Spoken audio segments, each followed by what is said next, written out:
ছাত্ৰ ছাত্ৰীসকল আমি আলোচনা কৰি আছিলোঁ নৱম শ্ৰেণীৰ বহুপদ চেপ্টাৰটি আৰু এই ভিডিঅ'টো হ'ব এই পাঠটিৰে 13 নং খণ্ড আমি আলোচনা কৰি আছিলোঁ অনুশীলনী 2.4 আৰু 4 নম্বৰ প্ৰশ্নটো কৰি আছিলোঁ উৎপাদক বিশ্লেষণ কৰা ইয়াৰে 3 নম্বৰটো মন কৰা 6x² + 5x - 6 আমি উৎপাদক বিশ্লেষণ কৰোঁতে প্ৰথমতে কি কৰিছিলোঁ প্ৰথম পদ আৰু শেষৰ পদটো চাইছিলোঁ দুইটাৰে পূৰণ কৰিছিলোঁ যিকেইটা সংখ্যা আছে 6 6 গুণ 36 এতিয়া 36টো আমি দুটা সংখ্যাত প্ৰকাশ কৰিব লাগে যি দুটা সংখ্যাৰ যোগফল বা বিয়োগফল 5 হয় এতিয়া আমি জানো যে 9 4 গুণ 36 9ৰ পৰা যদি 4 বিয়োগ কৰোঁ তেতিয়া হ'ব 5 গতিকে আমি কি কৰিম 6x² + 9x - 4x - 6 যেটো 5x আছিলে 5xটো আমি লিখিছোঁ 9x - 4x তিনটা পদৰ পৰা আমি চাৰিটা পদলৈ কনভাৰ্ট কৰিলোঁ এতিয়া আমি কমন ল'ম কমন কি আহিব প্ৰথম দুটা পদ চোৱা 6x² + 9x এই দুটা পদৰ পৰা কমন কি আহিব 3x কমন আহিব ভিতৰত থাকিব 2x + 3 এতিয়া আমি -4x - 6 তাৰ পৰা আমি কমন ল'ব পাৰোঁ -2 যদি আমি কমন লওঁ ভিতৰত থাকিব 2x + 3 ইয়াত তোমালোকে মন কৰা 2x + 3 2x + 3 তেতিয়াহ'লে আমি এনে ধৰণে লিখিব পাৰোঁ 2x + 3 3x - 2 এতিয়া তোমালোকে দেখা পালা যে দুটা বহুপদ ৰাশিৰ আমি পূৰণফল হিচাপে প্ৰকাশ কৰিলোঁ তাৰ মানে উৎপাদক বিশ্লেষণটো আমাৰ সম্পূৰ্ণ হৈ গ'ল এইটোৱে হৈ গৈছে এই প্ৰশ্নটোৰ কাৰণে উত্তৰ পিছৰ প্ৰশ্নটো চোৱা 3x² - x - 4 3 4 গুণ 12 12টো আমি দুটা সংখ্যাত ভাগ কৰিম যি দুটা সংখ্যাৰ যোগফল বা বিয়োগফল কিমান হয় -1 হয় এতিয়া আমি জানো যে 4ৰ পৰা 3 বিয়োগ কৰিলে হয় 1 তেতিয়াহ'লে আমি -xটো এনেধৰণে লিখিব পাৰোঁ 3x² - 4x + 3x আমি যেটো -x আছিলে সেটোকে আমি লিখিছোঁ -4x + 3x গতিকে মিলি গ'ল -4x + 3x মানে হৈছে -x তেতিয়াহ'লে কমন কি আহিব x এটা কমন আহিব ভিতৰত থাকিব 3x - 4 ইয়াত যদি আমি 1 এটা কমন লৈছোঁ বুলি ধৰি লওঁ ভিতৰত থাকিব 3x - 4 এতিয়া হ'ব 3x - 4 x + 1 এতিয়া তোমালোকে দেখিলা যে দুটা বহুপদ ৰাশিৰ পূৰণফল হিচাপে আমি প্ৰকাশ কৰিলোঁ তাৰ মানে দুটা উৎপাদক পালোঁ গতিকে আমাৰ উত্তৰটো সম্পূৰ্ণ হৈ গ'ল এইটোৱে হৈ গৈছে উত্তৰ 4 নম্বৰৰ 5টো মন কৰা 2x² + x - 45 এতিয়া 45 × 2 কিমান হ'ব 90 90টো আমি এনেধৰণে লিখিব পাৰোঁ 10 পূৰণ 9 9 10 গুণ 90 তেতিয়াহ'লে আমি এনেকৈ কৰিম 2x² + 10x -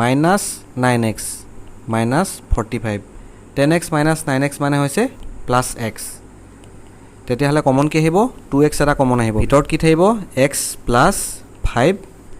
ইয়াত আমি কমন ল'ব পাৰোঁ -9 ভিতৰত থাকিব তেতিয়াহ'লে x + 5 এতিয়া তোমালোকে দেখিলা x + 5 x + 5 ছেম আছে গতিকে x + 5টো আগলৈ লৈ আহিছোঁ আৰু 2x - 9টো থাকি গৈছিলে 2x - 9 এতিয়া তোমালোকে দেখিলা আমি দুটা উৎপাদক পালোঁ x + 5 2x - 9 গতিকে উৎপাদক বিশ্লেষণটো আমাৰ সম্পূৰ্ণ হৈ গ'ল পিছৰটো প্ৰশ্ন চোৱা 4ৰ 6টো y²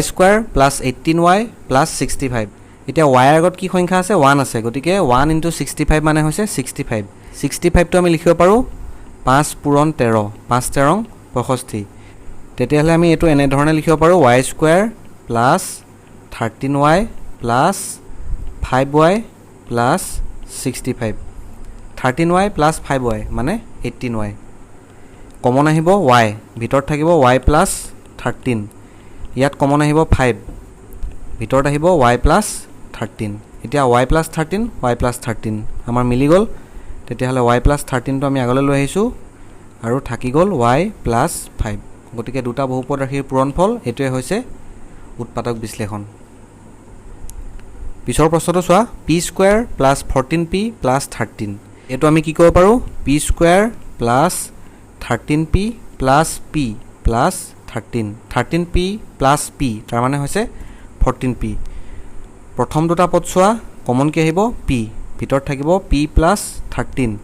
ইয়াত যদি 1 এটা কমন লৈছোঁ বুলি ধৰোঁ p + 13ৰ পৰা ইয়াত ব্ৰেকেটৰ ভিতৰত কি আহিব p + 13 p + 13 p + 13 আগলৈ লৈ আহিছোঁ আৰু বাকী থাকিলে p + 1 দুটা বহুপদ ৰাশিৰ পূৰণফল হিচাপে আমি প্ৰকাশ কৰিলোঁ এইটোৱে হৈছে উৎপাদক বিশ্লেষণ পিছৰ প্ৰশ্নটো চোৱা minus 18 plus 11x minus x square এতিয়া আমি এক্স স্কুৱেৰ টাৰ্মটো আগত লৈ আহিম minus x square plus 11x minus 18 এতিয়া প্ৰথম আৰু শেষৰটো পদত কি আছে 18 আৰু 1 তাৰমানে পূৰণ কৰিলে হ'ব 18 আৰু মাজত আছে 11 11টো আমি কেনেকৈ পাম 9 দুগুণ 18 আৰু 9 2 যোগ কৰিলে হ'ব 11 গতিকে আমি 11xটো এনেধৰণে পাতিম minus x square plus 9x plus 2x minus 18 11xটো আমি কৰিছোঁ 9x প্লাছ 2x কমন কি আহিব মাইনাছ এক্স এটা যদি আমি কমন লওঁ ব্ৰেকেটৰ ভিতৰত আহিব x মাইনাছ 9 ইয়াত যদি 2 এটা কমন লওঁ x মাইনাছ 9 এতিয়া আমি কি পালোঁ x minus 9 minus x plus 2 এইটোকে আমি এনেধৰণে লিখি দিব পাৰোঁ x মাইনাছ 9 2 মাইনাছ এক্স গতিকে দুটা উৎপাদক পাই গ'লোঁ এইটোৱে হৈ গৈছে এই প্ৰশ্নটোৰ কাৰণে উত্তৰ আজিৰ ভিডিঅ'টোৰ শেষৰটো প্ৰশ্ন মন কৰা 8a square minus 22ab plus 15b square 8 into 15 8 পূৰণ 15 কৰিলে হ'ব 120 120টো আমি লিখিব পাৰোঁ 12 পূৰণ 10 10 12 120 আৰু 12 আৰু 10 যদি আমি যোগ কৰোঁ তেতিয়া কিমান হ'ব 22 গতিকে এইটো মিলি গ'ল আমাৰ আমি কেনেকৈ পাম 8a square minus 12ab minus 10ab plus 15b square minus 22abটোকে আমি এনেধৰণে লিখিছোঁ কমন কি আহিব 4a ব্ৰেকেটৰ ভিতৰত থাকিব 2a মাইনাছ 3b ঠিক আছে ইয়াত কমন আহিব 5b ব্ৰেকেটৰ ভিতৰত আহিব 2a মাইনাছ 3b শুদ্ধ হৈছেনে আমি এবাৰ ক্ৰছ চেক কৰি লওঁ 4a ইণ্টু 2a কিমান হ'ব 8a square 4a into minus 3b কিমান হ'ব minus 12ab minus 5b plus 2a কিমান হ'ব 5 দুগুণ 10 মাইনাছ 10ab মাইনাছ 10ab ঠিকে আছে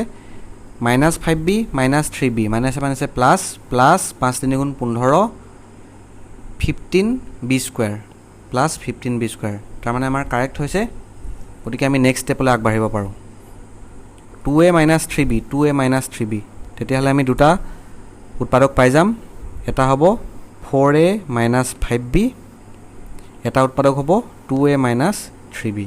গতিকে আমাৰ উৎপাদক বিশ্লেষণটো হৈ গ'ল গতিকে আজিৰ ভিডিঅ'ত ইমানেই নেক্সট ক্লাছত আমি কুৱেশ্যন নম্বৰ 5টো আলোচনা কৰিম